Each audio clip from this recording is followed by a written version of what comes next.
too. Okay. Hello, welcome to the realm of ideas is free to all.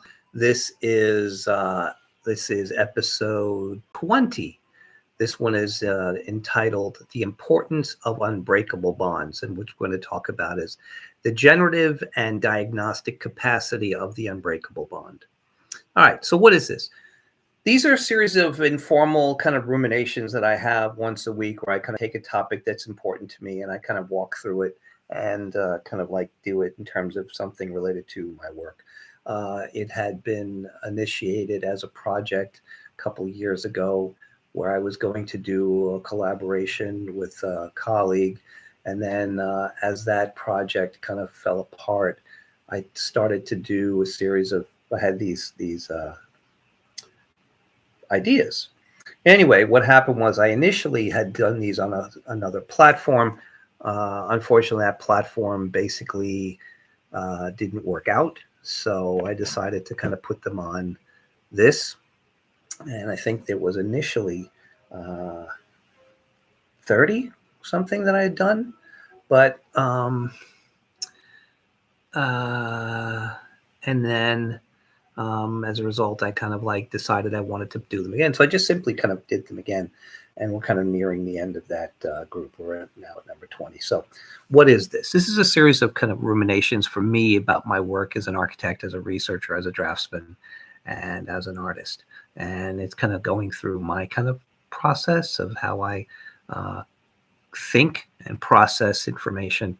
Started out, I think it was in December on this group. Let me just see. I kind of wrote this down. I think the first one was, 1st of December, 2024. Then we kind of we talked about the operation of the metaphor, which is kind of somewhat related. Well, everything's related, but it's kind of like this is what we happened. The object of the metaphor, the operation of metaphor, what the organic metaphor is, what the artificial metaphor is, and then the unbreakable bonds. So what I did was I traced through things that I saw. These are just my observations. They're not really anything that I see other than how I orient myself within my own work in my life. What I kind of separated was the operation of the metaphor into three different component things. One was what I call the organic metaphor, which is basically the operations that I see in terms of the entanglement of things within the natural world. Then I talked about the fact that we understand the metaphor as something that's a kind of like aspect of language within our artificial world in terms of like, humanity, the humanities and the arts. But then it was related to the fact that initially I kind of saw it not as it's something that simply appears as an analogy in here, but it actually is kind of like as a kind of primary consequence within the natural world, which simply is just reflected in our artificial world. Then the third one was a sociological or kind of like historical thing, which is called unbreakable bonds. The difference between an unbreakable bond and a metaphoric kind of thing is a kind of subtle difference. Is that an unbreakable bond is something that comes together temporarily. It usually doesn't have the sense where it kind of causes or becomes a separate thing. It's kind of like an operation that basically kind of lends itself to a kind of coalescence that basically has an ability to couple and become valuable and consequential. And it becomes consequential because it kind of like has that aspect that is important and valuable to us. And that's kind of one of the things we'll talk about tonight. So that was where we started. Then we went through a series of other things. We talked about criticism. We talked about the idea of something which was a metaphor, that it existed in terms of like what criticism was and how it operated. And then we talked about different aspects of my own work, how I came to my own particular operations and the things that I do. Then we talked about something that was actually something we'll talk about now, which is this, indicators of societal health. So let's talk of one of them. We're going to use one of these unbreakable bonds as something that will be kind of like an indicator of the things we're going to talk about. So, and that's going to be criticism. Now, criticism is the kind of like coupling of, because this one actually has a kind of a name that we can identify. So this unbreakable bond, which is something we came to understand as a consequence to our society, is the relationship between observation and discernment. So this also is networked to other unbreakable bonds that are important to us. Basically, the one that I think is most fundamental for our Western society is the relationship between technology or technique and reason and or science. So we talked about this before, and I'll just go through it briefly again. The fact that previous times technique was divined through different things, not through reason. And what with some of the other things were kind of like religion, superstition, other kind of like non-rational kind of entities. So, one of the things that often happens is people want to kind of like wax poetic or kind of like feign a kind of like, a kind of more primitive but kind of like beneficial time. And I'm thinking, I have no problem with that. The thing is, what for me is something that I have to also think about in relationship to that was that we had these things where we tied the butchery and savagery of virgins, of women, of children, of animals to the idea of trying to create something to come about in the world. So we would sacrifice, ritualistically cannibalize, and all kinds of different things to members of our own race and other species in order to bring about rain or to bring about, kind of like a good harvest or other kind of things. We now realize that that was not only kind of incredibly callous, it was incredibly ignorant and savage. And today we would look at that as incredibly stupid. And I mean stupid in the most kind of heinous and callous way.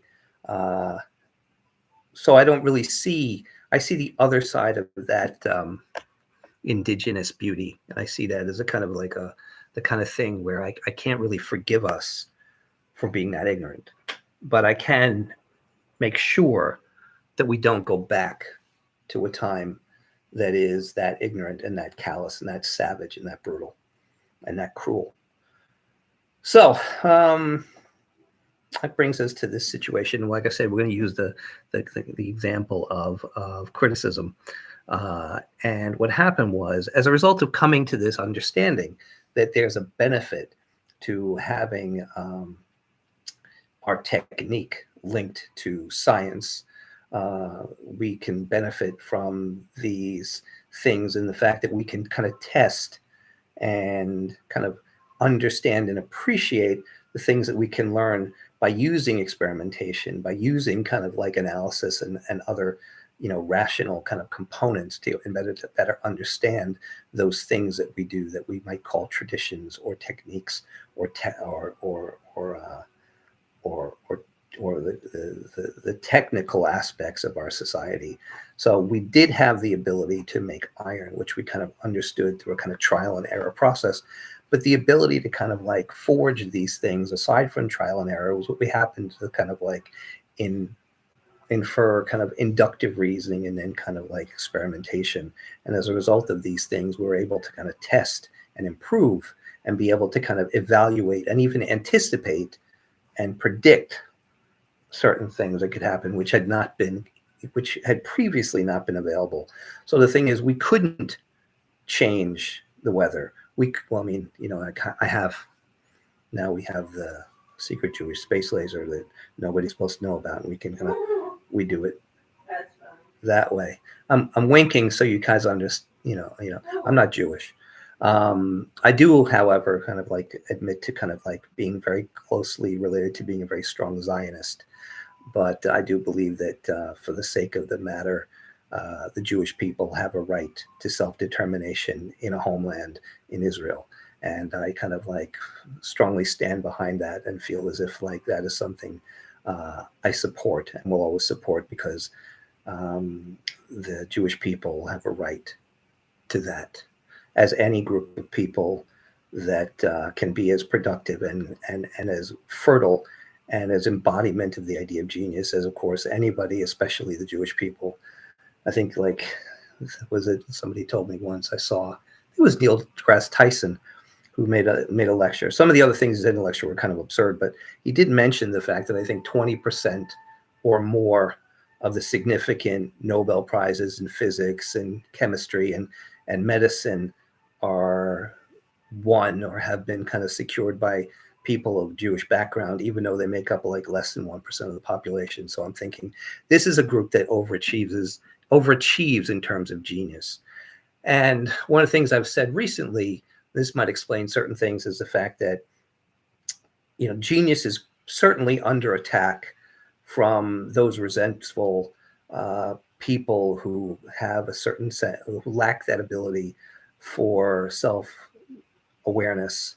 And I find that resentment, envy, and jealousy kind of like definitely its first target in terms of insecurity and fear is usually genius. I think that's certainly today something we can all see. Okay, so back to the topic. So two things that are very, very important in terms of understanding the importance of unbreakable bonds is they're generated out of the opportunity of societal destiny in order to move a position of greater complexity and intricacy. And this is kind of goes back to the organic idea of entanglement, the fact that we start with very simple things and over time things become more complex and more intricate. And that seems to kind of be something that would think, I don't know how that happens. I'm not really sure, but I mean, this is a cosmological kind of reality that we kind of can understand and appreciate. We can certainly discern what its origin is, what its purpose is kind of hard to imagine. But at the same time, I can identify it. I can see it. And we've basically been able to kind of chart this. The second thing that they can be observed to be responded to and understood as how we might see them as regards the principles that they hold for us. So as we became a technological society in terms of a scientific understanding of that, and that became one of the unbreakable bonds that allowed us to get to the places that we are now, understanding that unbreakable bond can be uncoupled. It's valuable until we decide not to use it. But our approach and our appreciation and our respect for those things is definitely something we can see. Now, Ortega in The Revolt of the Masses talks about the idea that each group at its point in its generation is confronted with that circumstance, which is its destiny. And one of the things he distinguishes is between the aristocratic man or the kind of elite man, the genius, and the rabble, the mob, the mass. And the difference he makes is that the man who understands the limitations of his freedom or imposes limitations on his freedom as a result of circumstance is the aristocratic or elite genius, who basically puts upon himself the desire to understand and appreciate that beyond himself and takes on an additional burden, as opposed to the mass man who basically takes on no responsibilities and obligations and just simply becomes what is his expectation of what should be given to him. And I think we see that pretty much in our society. I mean, Ortega was right about the revolt of the masses. Now, I would say that if possible, we might be at a point where it's much more critical than that. And that would be like in the situation where we might be in the reign of the masses. Anyway, this book was 1930. It was an incredibly prescient piece of work. And it's something I think we could kind of benefit from if we were to look at today, because I think it's an interesting pathology. The second part of the book, which is, what is the circumstance of which we were, I think is something that I feel is less prescient, less kind of like consequential. I think there's a kind of certain nationalistic bias, or maybe like it's the fact that I, as an American, kind of feel as if the emancipation of the individual still in a kind of democratic sense, though I've come to kind of see more of Ortega's perspective, it's hard for me to kind of like accept the grim consequence of the pathology in which he kind of that he puts forth. So let's look at criticism in terms of the benefit.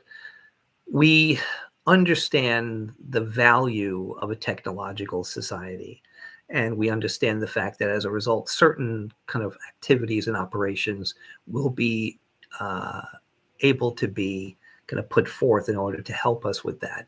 Criticism is one of the most key and most important aspects of that. We talked about this earlier, but this is what happens. So, in the sense where we understood the fact that we can couple um, our observations with discernment and pass these along in terms of the circumstances under scrutiny, we realized that this was basically this was the operation that best exemplifies that as a helpful thing. I've said that the most conscientious thing a person can do, the greatest form of respect that an individual can basically give to someone else is criticism.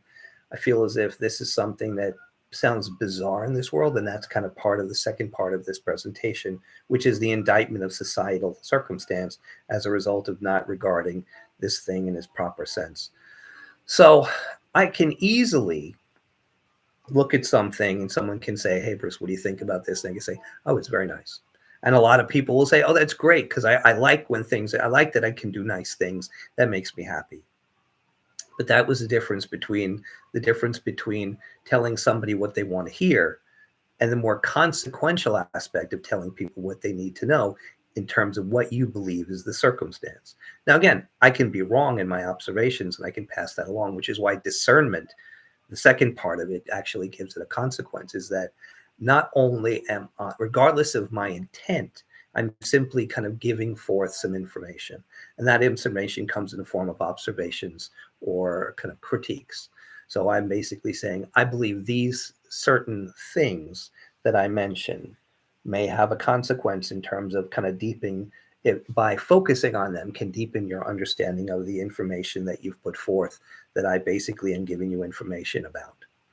So one of the things that I've engaged in and kind of enjoy, probably one of the most enjoyable things in my life, has been architectural criticism, architectural reviews. I don't think there's anything I love more than sitting on a panel and sharing my observations with my colleagues and with the students. I think it's kind of one of those things that if I could do one thing and make a living at that, it would be that. Unfortunately, the way in which kind of our circumstances in our academic world takes place, it's certainly not something that one can do in it with any kind of sense of real integrity or kind of honesty. So it becomes kind of a political, kind of like a political kind of problem. Anyway, I do occasionally get invited and kind of like enjoy the fact that when I do have that opportunity, I jump at it because I really appreciate that. But again, I think being in that circumstance is something that I kind of understand, that doing it as kind of from an outside perspective, it's like less of that political burden. However, I respect the political burden that I impose on the individuals that kind of have the courage and interest in inviting me, or at least have an interest in the things I might say. So that's the situation, is that once we understood the circumstance of our destiny, we enlisted this operation to kind of assist us, and it's never really kind of let us down, and we continue to kind of keep this as a result of that idea. So when this actually started, you know, we could look at, I would say a good first example of these would be kind of like the primary dialogues of Plato, or the dialogues of Plato in general, in terms of the fact that here was an attempt to make observations about circumstances, and kind of like be able to comment in terms of a kind of a dialogue in terms of certain topics or certain principles within the way in which we felt a society should kind of conduct itself, kind of philosophically and otherwise. Uh, Unfortunately, kind of like, or fortunately, we kind of see the fact that the drama that unfolds in terms of the primary dialogues turns out to be kind of somewhat tragic and heroic, both in the life and death of Socrates, as we see that the importance that he offers society kind of becomes an indictment of him, which actually becomes an indictment of society, and with the fact that it rejects that very same principle that it relies on for its forward progress. So, in a way, that's kind of something that we have to see as kind of like a paradox, or maybe I think Plato sees it as a kind of a paradox within human activity.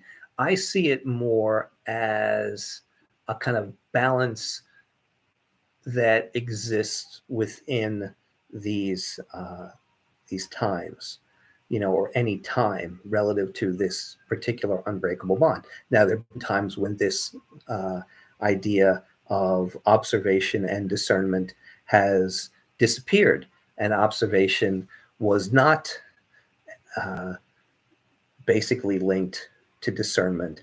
It was suppressed, or it was censored, or it was basically bludgeoned to death. Now, again, it doesn't operate it also operates under the idea that the observations and discernment are tested through rational means.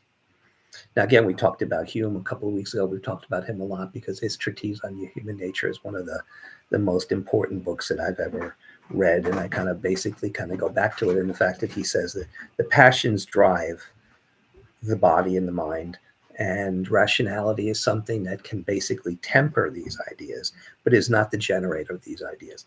So we understand the fact that these things have consequence because they show a certain value. So that value is to basically support the other principles. In this case now, we support this principle of the relationship between, under the heading of reason and the underheading of scientific exploration and study, the idea of observations and discernment under the idea of criticism. But we've seen now this circumstance that basically took the life of Plato, or made it so that Plato took his own life. Interesting, today I was at the Metropolitan Museum looking at David's painting of the death of Socrates. And I was actually drawing. It's flanked by two busts by Houdon, one of Voltaire and one of Diderot. I was very happy today because I've done these drawings as a draftsman several times. And now I feel as if I've kind of captured Houdon's kind of character of Voltaire as this kind of like mischievous, peevish mind that basically has this circumstance of making sure that that skepticism, that circumstance of not ever believing that we really ever have achieved the sense of kind of like intellectual nobility we may suspect, and that kind of like very cold, biting kind of sense of humor that Voltaire had, and this very, very kind of like dark and cutting wit, very much is embodied in Houdon's portrait, which comes very close to the death of the sage.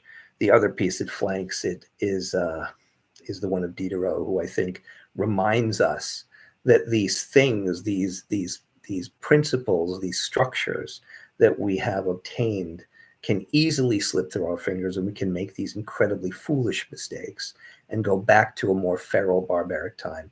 And in my estimation, this is something that is very, not only probable, but very possible. And right now I see is very much as we seem to unbridle the mob and allow it to kind of like wreak havoc and kind of like have a certain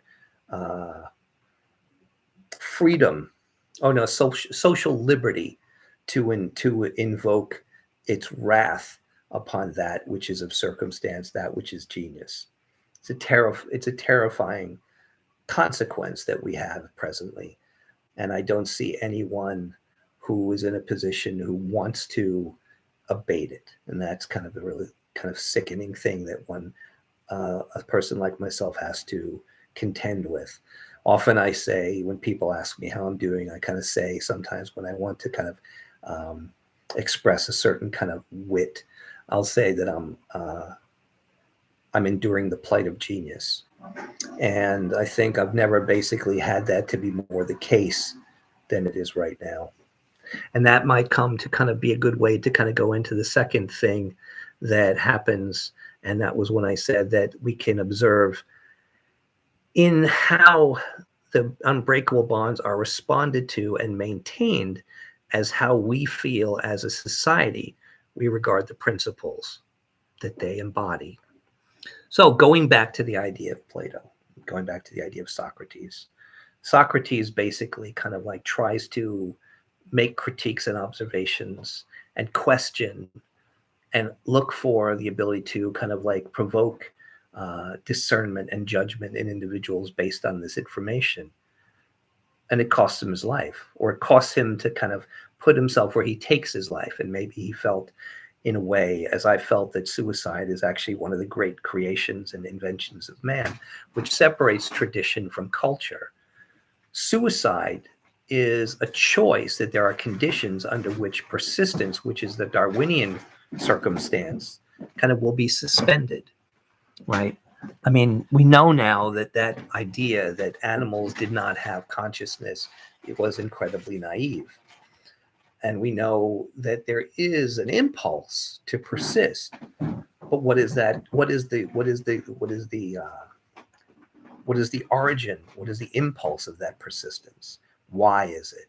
We know that there's a desire to persist. We know that, basically the idea to reproduce and to sustain the organism is something inherent in our selective process and in our desire to kind of like prolong ourselves. But then comes along this circumstantial conditional situation where someone says, and I understand this and I'll go into detail about this, is that I don't desire to continue. Socrates felt that at this point, right, he did not desire to continue and chose to embrace his punishment, even though the possibility was he didn't have to. He could have found ways to basically avoid it. And the nature and kind of origin of this and the impulse and the passion is the fascination and bewilderment of some of the greatest minds through history, and still has the same palpable relevance and consequence today. It's an incredible story. It's a terrible painting. I love some of David's paintings. I love his painting of what's the one? It hangs very close to the death of Socrates. It's basically of Puddle. Who's the paint? Was it? It's the. Is it? No, that's who is the painting? The David painting of the woman and the scientist. Oh. What's their name? Anyway, so what is another David's a brilliant painter, but the drawing, the painting is stiff. It's remedial. It's kind of like it seems very static, and I think it was kind of like done in a kind of very pedantic style, which is not necessarily something that David had to be, but it just comes off as an incredibly stiff, uninteresting, kind of like anatomically rigid kind of piece.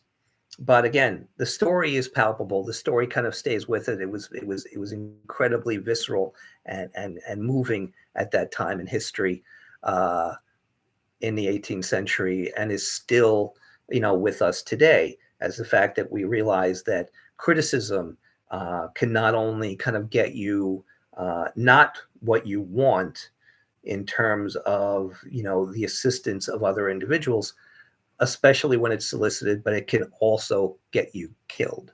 Oh, yeah. And right now we're in a situation where many countries don't even allow the freedom to express your ideas in critique of government.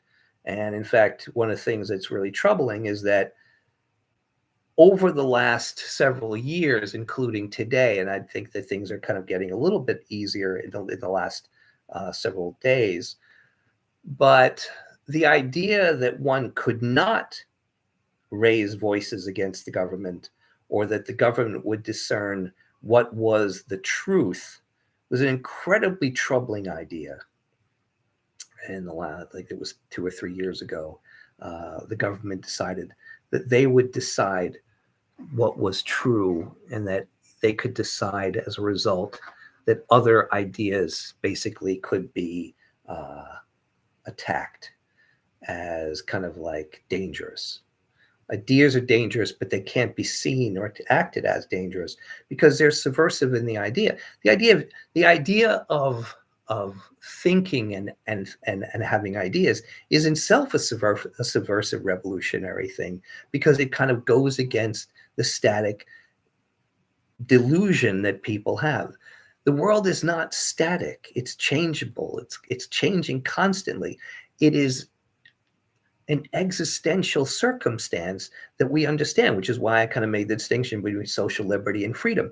Freedom is the circumstance of having to choose a path constantly through orienting yourself against your circumstance. It is unavoidable, it is insurmountable, and it eventually will be something you succumb to. But with that said, we need to understand and appreciate that. So I believe that one of the things that was necessary or valuable was when we made this coupling between social liberty and existential freedom. So we understand that the best way to emancipate an individual, and this is kind of a democratic liberal idea, is the best way to kind of emancipate an individual into that existential freedom is by extending social liberty to the greatest degree possible. This is now under attack. And this is, again, an indictment of societal health in the fact that people feel as if the realm of ideas should not be free to all. Most places in the world, it isn't free to all, not free to any, right? But one of the things, fortunately, is at least in the United States of America at the moment, I can say almost anything I want to say. And the things I can't say are very few. But I see the fact that there are forces that basically want to make those things more. I was having a conversation today with a friend who said that, what about the harm that we cause? I said, well, I understand the idea of physical harm. I understand someone putting hands on me. I understand basically kind of throwing me to the ground and trying to harm me, trying to take my life. I understand that as harm. And I find it's interesting was I was saying that we live in a time where people feel as if it's acceptable to kind of have actions of violence, actions of harm. So one can put hands on me, throw me to the ground, kick me in the head. One can basically destroy my property. I find from a liberal perspective, this is unacceptable, but it's becoming agreeable and acceptable. And the reason is because of the fear of ideas. My feeling is the realm of ideas is not for all of us. You don't have to participate, but you do have to leave it there for those people who are going to make the deep, thoughtful, resonant, consequential statements that will have the capacity to move us forward. And if you don't want to engage in the realm of ideas, don't. But you can't suppress the rest of us from it. So if you find harm in my words, go somewhere else, right? But don't try to suppress me from having those and saying those things, because that goes against the nature of progress. It goes against the nature of civilization. It goes against the nature of everything of consequence. Nothing of consequence came into existence without this. And it's impossible for it to be given the opportunity to save us from the fossil record. So again, if you see harm in my words, turn away. But don't feel as if you can censor me or tell me that I don't have the right to say them, because that's one of the great benefits, one of the great privileges of having a mind, is understanding a relationship between social liberty and existential freedom. And that comes through the work, that comes through the operation of the brain, of the mind, and the ability to express those impulses and ideas. So as a result, right now, that's quite an indictment of our societal health, is that this principle of progress that we have engaged in, that has allowed us to create the Western tradition, that has allowed us to create the genius of the Western tradition in numerous individuals, in numerous works that are almost infinite in their list, is now under onslaught. And this is something that, uses the aspect of the unbreakable bond as an indicator of concern. We can look back and say, if we are suspicious of criticism, or if we indict criticism, we indict the society that understands its ignorance of the value of the principles of criticism. And that's a kind of scary thought. Even in my case, I kind of like decided not to be the public intellectual. I mean, I put these videos up here, so I guess in a way I kind of enlist myself as a public intellectual. But when I was an academic, in my naive understanding of the circumstance, I saw myself as, isn't the world going to love that Bruce is going to constantly be making his observations in terms of the desire to move society forward, and wants to engage in these discussions and wants to live inside these discussions, as has happened at previous times in our society when we were a healthy, vigorous society. Then Bruce realizes, like, this is not what people want. This is not what people tolerate. And this is kind of something that's going to get your ass kicked. Sadly, no. So, Wait, I just have to say this. Yeah. Sadly, no. No, I love that. I want to hear what Bruce says. Okay. Well, you don't really have Happy to. birthday, Puddle. Oh, hi. Oh, yes, my birthday. I'm It's your 66. Yes. Happy birthday to me. You're 16. Yes, 16. Well, 66. Which actually, I like that number. You're 16. Okay. Girl Well, I will mean, I always kind of be like, 16. I'm very childlike, Or 6. childish, Or kind 6. of peevish. Yeah, 6. That's it. But so now you see the fact that there's an indictment through this principle. This principle supports the relationship between science and technology. Science and technology, are linked in the fact that we can make experiments and we can advance our technology, material science, operational science, kind of like all kinds of things benefit from the ability to kind of like make observations to deepen our understanding of things. So we understand this, but the thing is, we kind of like have a hard time because we struggle with this in terms of our kind of emotional frailty and our weaknesses. So what happens is, again, like my friend who kind of talked about the fact that he felt, individuals are too emotionally frail to deal with the circumstance of the observations that people will make should be protected. I said, yes, they can be protected by not engaging. But what he's trying to do, which I think is a more subversive and kind of dastardly, kind of diabolical intent, is to basically suppress my idea to think and my idea to express myself, which is something that people fought and died for, to give people in this country that ability to do. And I kind of like feel as if that is a condition under which I will not live. Without the ability to speak freely, without the ability to engage in observation of the brilliance and the genius of Western society and all cultures and all societies that have created beautiful and incredible things. Without museums like the Metropolitan Museum, without places like the Morgan Library and the Frick, and without places like the museums that exist that kind of are testaments to our genius, without the ability to see works by Rembrandt and Metsu and and Houdon, and without the ability to listen to Fourier and listen and read Victor Hugo and Dostoevsky and Kafka and Borges and Camus and Sartre, and to be able to kind of like constantly go over the words of Hume and Kant and Darwin and Whitehead, there's no point in being here, because we fall far below where we are now. Now, does that mean that our society doesn't have trouble? And of course, there's always going to be turmoil in change. There's always going to be turmoil in progress. There's always going to be turmoil in nature. That's the tumultuous nature of nature. However, we need to kind of stay clear-minded about what we see. And we need to be able to make these indictments, if these indictments are the case. When I go to a doctor, or one goes to a doctor and he kind of gives you a list of the things, it's like, okay, you need to work on your blood pressure. You kind of like need to lose some weight. You need to kind of get this, you need to do that. These are things based on the principle that if you want to continue to live healthy life, these are the things that you should really kind of take under advisement.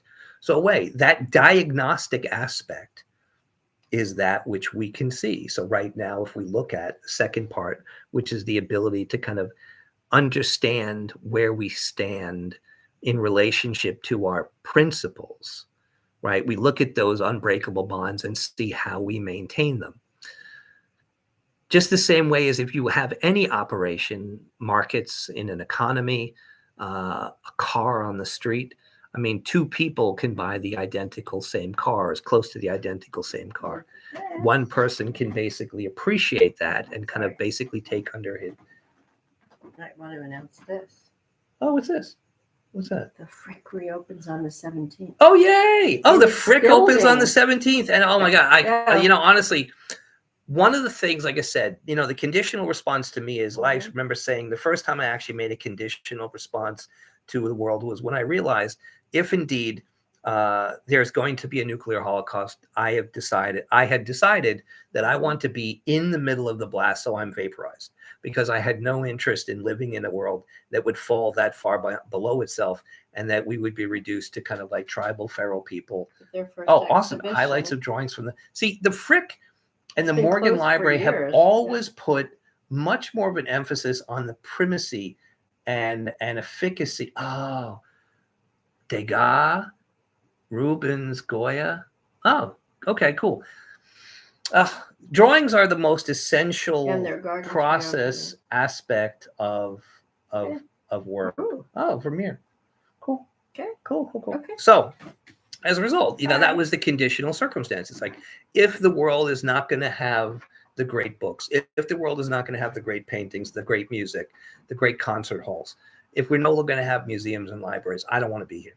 And I still believe that. And now, as these things are again being questioned, as a lot of people, in terms of their jealousy and envy and frailty, want to try to find ways to kind of like attack Western society. And there's a difference between criticism and an attack.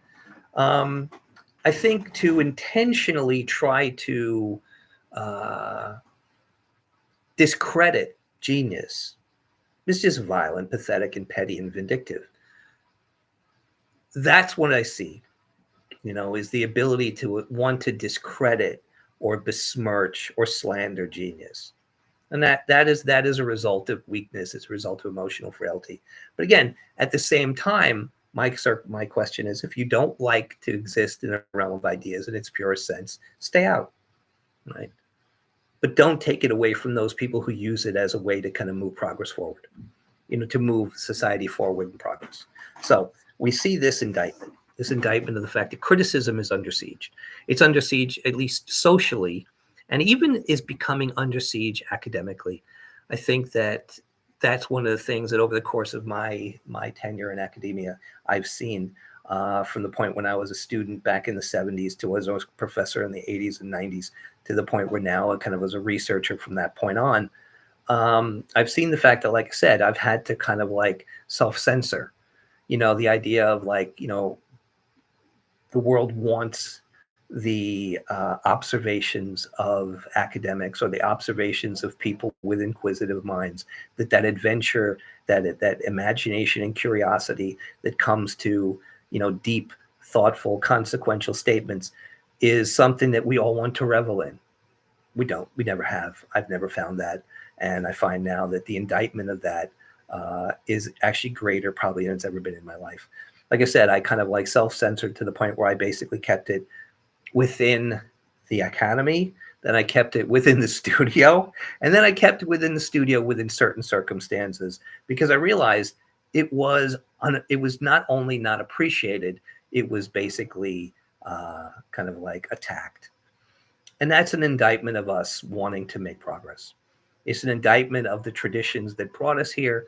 And I would say that, again, in terms of unbreakable bonds, if one finds the ability to kind of like upgrade or kind of make an advancement, like the idea of uncoupling superstition and technique and coupling reason and technique, if there is an advancement, right, that has potential, we can certainly, take that technical aspect that is part of the human nature and couple it with something else. However, what I see is basically as a result of kind of jealousy, envy, resentment, and emotional frailty is we want to go back to the previous time where we were more feral, more primitive, and less capable of making serious consequential judgments. To recouple superstition and ignorance with technique and take away this advancement that we made. This to me is suicidal. This to me is absurd. But it is the kind of thing that I hear on a regular basis being discussed. So that's something we have to be wary of. So again, we can kind of say, in terms of the principles that we feel move us towards a civilization, or a greater or deeper or more profound civilization, as we talked briefly about Whitehead last week in terms of some of the things that he was speaking about in Adventures of Ideas, in terms of the human soul and the humanitarian ideal and aspects of freedom, and from force to persuasion in the aspects of the pieces in the first section of the book. These still ring true, and they still have consequence. They still make sense.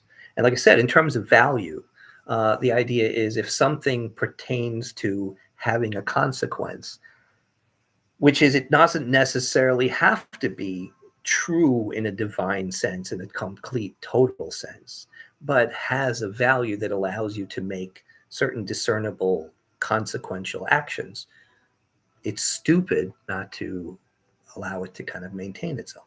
So the thing is, in the case that I make a map, as an example, and that map allows me to be able to traverse certain territories in order to kind of fulfill my desires, right? In order to my persistence, or in a case where I move from tradition to culture. This is valuable to me. Is it ultimately true? No, but the map exists as a guide, and it has a consequence. It allows me to kind of move more effectively and more efficiently. And I do it without kind of ritually, cannibalistically, kind of like desecrating the bodies of innocent people. So that said, that's kind of a way to kind of see what I said was, the importance of unbreakable bonds. Next week, we're going to talk about force, power, rule, and persuasion, which kind of takes us back to Whitehead and takes us back to those things in terms of like what these things mean. And then we're going to talk about tradition and culture. And then we're going to talk about love, beauty, and truth. Again, these things were part of running through what, for me, is some of the more prescient aspects of what I would see as the great tradition towards that kind of move towards civilization. Oh my God, I can't believe it. A book is important to you when you turn around and it's there, and it's just like one of those. Yeah, I know. It's like, I guess I've kind of read this too many, but again, it's like I was looking at a video this week, and people were talking about their kind of adventures into process philosophy, and there was one scholar who kind of had gone through process and reality, which is one of the most difficult endeavors any intellect can ever kind of engage themselves in. I've read the work, I know the words, but to say that I understand it is giving myself far too much credit. So I won't do something as arrogant as that. But I do believe that from what I have gleaned from some of these other works, it is very, very valuable to me. So I kind of love the first. It's like right in the beginning of the preface. Adventures of Ideas bears two meanings, both applicable to the subject matter. One meaning in the effect of certain ideas in promoting the slow drift of mankind towards civilization. This is the adventure of ideas in the history of mankind. The other meaning is the author's adventure in framing a speculative theme of ideas, which shall be explanatory of the historical adventure. What a great courtesy. What a great gift for Whitehead to kind of write this book and to leave it to us, almost in a way similar to Diderot, in the fact that he's saying, this is how I believe we got here, and understand the incredibly tumultuous reality that allowed us not to get here by certainty, but by chance. And as a result, understand that it also has to be not assumed to continue by certainty, but by effort, by desire to want it, and by desire to maintain it, and desire to fulfill it. And I think that's one of the things that in the nature of ideas, we need to be vigilant. We need to be honest. We need to live with integrity and understand the fact that we can't allow ourselves to succumb to these emotional weaknesses that basically will make us kind of prey on each other, prey on ourselves. Because the most certain way for us to kind of like disappear, because we can disappear in two ways. We can disappear in our way that we kind of sustain culture, and we can disappear in the way in which we disappear completely and we become part of the fossil record. The vast majority, more than 90% of organisms exist in the fossil record. Only those that have been adaptable and to be able to overcome their circumstances still maintain themselves. So the reality is, the fossil record kind of is a great example of what we have to understand and appreciate and not take ourselves for granted, not take our survival for granted, not take our persistence for granted. And that architecture plays a role in that it is the kind of embodiment of that. Like I said, architecture is a verb. Our persistence is understood through our architecture, not just through the artifacts that we leave behind, but through the actions in the process in creating those artifacts. So maybe this is kind of a kind of extension of process philosophy into this kind of what I would say the organic realm of the metaphorical operation in terms of the making of a life. If that sums up what I would call a kind of ontological kind of circumstance for me, so be it. Anyway, so that leaves us as that. Next week, we talk about force, power, rule, and persuasion, which I think is a very kind of like prescient thing, but that will be something that we will see. So anyway, as I usually end off, and I kind of say every week, and I think this week it kind of really needs to be said with emphasis, the realm of ideas is free to all. And it's to our benefit for us to maintain that. Thank you.